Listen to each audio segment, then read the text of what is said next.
Pagi baru telah tiba. Pertanda Tuhan memberi kita kepercayaan untuk mengisi kehidupan hari ini. Selamat pagi, Bapak, Ibu, Opa, Oma, dan saudara-saudaraku yang baik. Syukur dan terima kasih kepada Tuhan, sebab kita masih dipercaya untuk hidup hari ini. Bacaan refleksi pagi ini dipilih dari 1 Samuel 25 ayat 32 sampai 34. Lalu berkatalah Daud kepada Abigail, "Terpujilah Tuhan, Allah Israel, yang mengutus engkau menemui aku pada hari ini. Terpujilah kebijakanmu, terpujilah engkau sendiri, bahwa engkau pada hari ini menahan aku daripada melakukan hutang darah dan daripada bertindak sendiri dalam mencari keadilan. Tetapi demi Tuhan, Allah Israel yang hidup, yang mencegah aku daripada berbuat jahat kepadamu, jika engkau tadinya tidak segera datang menemui aku, pasti tidak akan ada seorang laki-laki pun tinggal hidup pada Nabal sampai fajar menyingsing." Saudaraku, konflik adalah bagian dalam kehidupan masyarakat yang terus ada. Bahkan sepanjang keberadaan hidup bersama antar manusia, konflik akan selalu terus ada. Selama ada keperbedaan kepentingan, konflik bisa meletup. Demikian pula, selama nilai yang dihayati manusia beraneka ragam, konflik tidak bisa dihindari.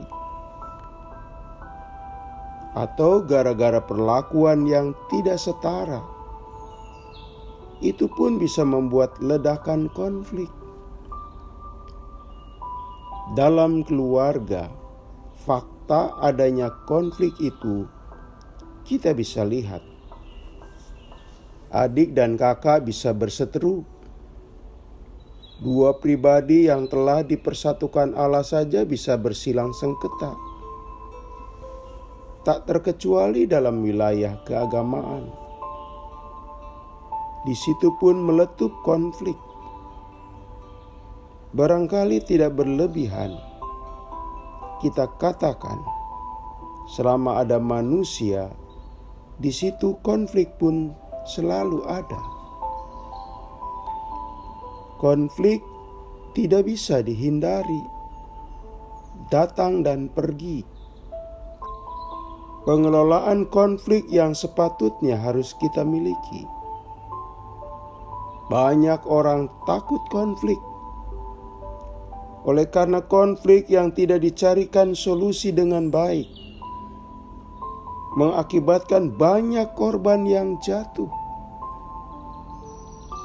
Suami istri yang terus-menerus konflik tanpa menemukan titik temu bisa berakhir dengan putusnya ikatan perkawinan. Kakak adik yang tidak mau dirukunkan, kehangatan persaudaraan mulai hilang. Konflik itu beragam wujudnya. Dari keengganan berkomunikasi antar pihak yang berkonflik, sampai ingin menghancurkan satu sama lain. Naluri yang bergejolak pada diri yang berkonflik adalah diri sendiri ingin menang, sedangkan seterunya kalah. Di mana-mana fenomenanya begitu. Saudaraku, konflik yang berkepanjangan kerap menakutkan, apalagi melibatkan dua atau lebih banyak pihak. wajar menakutkan, karena ongkos yang dibayar selalu mahal. Siapa yang bisa menyangkal?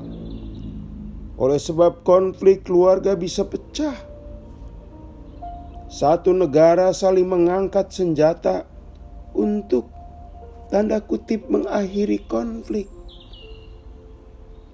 Jangan lupa, di Indonesia, sebuah gereja terbelah bukan karena pengembangan, namun gara-gara konflik. Saudaraku, konflik bisa berlarut-larut atau berefek pada kerugian besar bila melibatkan banyak pihak yang kita sebut orang kuat.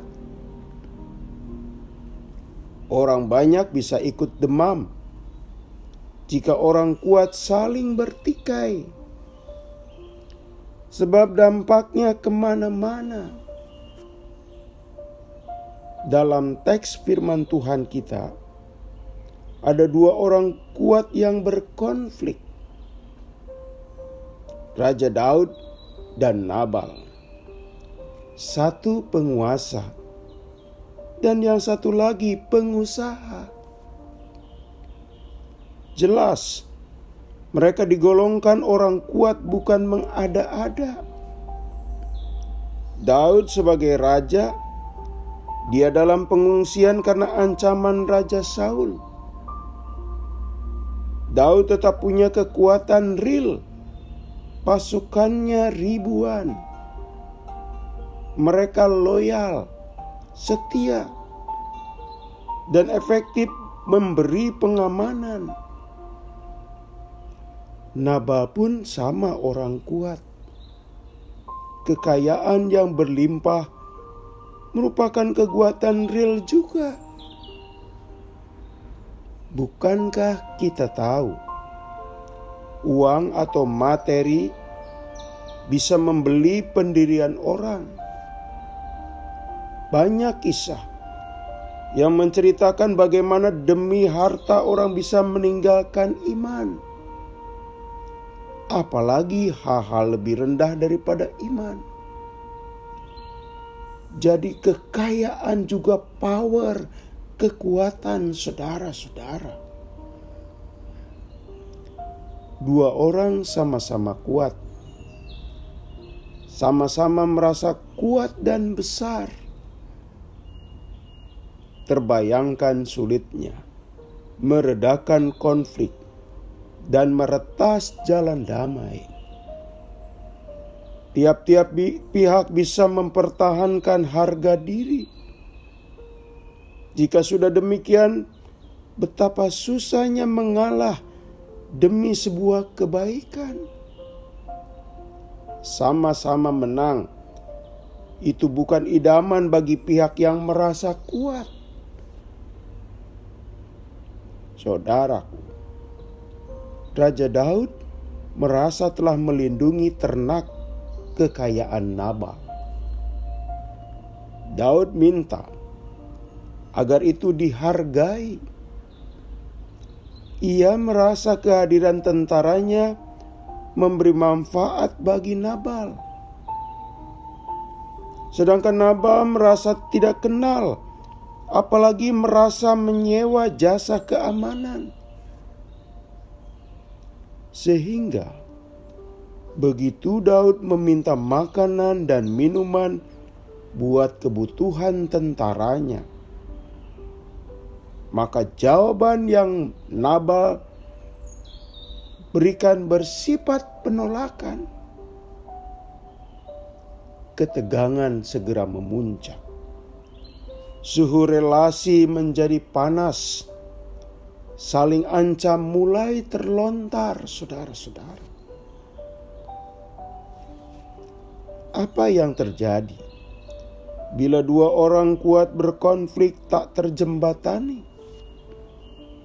Konflik akan berubah menjadi pertumpahan darah.